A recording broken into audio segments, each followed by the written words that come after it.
SNDPയുടെ നിലപാട് എന്തുതന്നെയായാലും സംസ്ഥാനത്ത് മദ്യനിരോധം പൂർണ്ണമായി നടപ്പിലാക്കണമെന്നാണ് Sreenarayana Dharmasangham trust general secretary Swami Rithambarananda ആവശ്യപ്പെട്ടത്.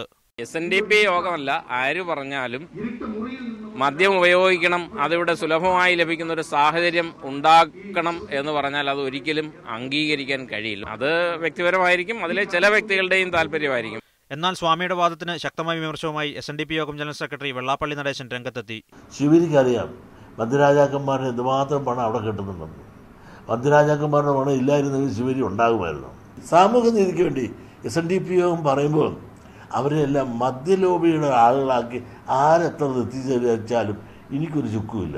മദ്യനിരോധത്തിലൂടെ ഗുരുദേവന്റെ ആശയമാണ് നടപ്പിലാകുന്നതെന്നായിരുന്നു KPCC പ്രസിഡന്റ് VM സുധീരന്റെ പ്രതികരണം. ശ്രീനാരായണ സമൂഹം ഈ നയം, ഈ മദ്യവിപത്തിൽ നിന്നും സമൂഹത്തെ രക്ഷിക്കാൻ വേണ്ടിയുള്ള ആ പരിശ്രമങ്ങളിൽ വിജയിപ്പിക്കുന്നതിന് എല്ലാവരുടെയും പൂർണ്ണമായ പിന്തുണയുണ്ടാകണം. വിവിധ ബ്യൂറോകൾക്കൊപ്പം ന്യൂസ് ഡെസ്ക്, മീഡിയ 1.